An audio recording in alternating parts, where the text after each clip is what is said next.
Morning guys, Matt Clark here from DeveloPro and Diesel and Dyno. So a little bit of a more in-depth tech talk, and this is Tech Talk powered by Motel.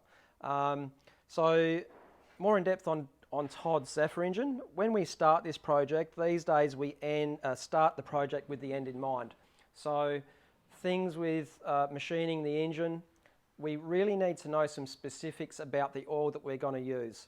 And there's a vast difference between a modern engine and a classic engine like Todd Zephyr. So modern engines have what we call roller cams. We have lower bearing clearances and oil clearances. So they really require a different type of oil. Same's true for these classics. We need oil that suits the application.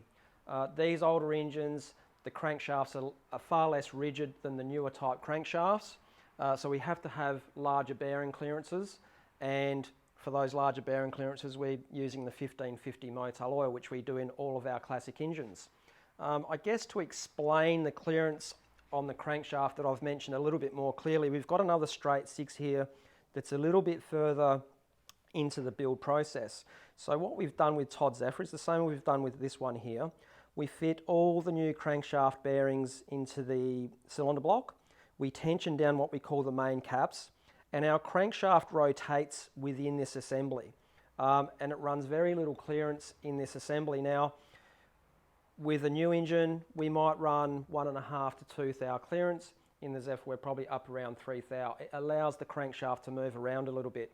If our clearances are too big, we're going to have low oil pressure when it's hot. If our clearances are too small, we're not going to have enough flow through the bearing to protect the bearing and stop it from overheating. So now that we've got such a strong knowledge with the Motel oil, I mean, we know that it's always been fantastic for the high-tech 1,000 horsepower race engines, the modern engine, if you like.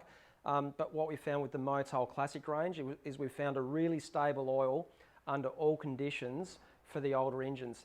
And it's almost made the build process and the machining process much easier, in that we know that we've got an oil at the end of the day that is suitable and flexible for a varied amount of clearances in the older engines.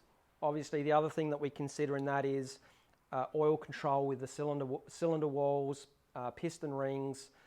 We don't want anything that's going to glaze bores on an engine that runs at a lower RPM or lower load than maybe a 1,000 horsepower race engine. You know, it's fit for purpose. Not all these classic cars are going to run to that level. But the great thing about the Motel is we've got an oil that fits every engine that we do.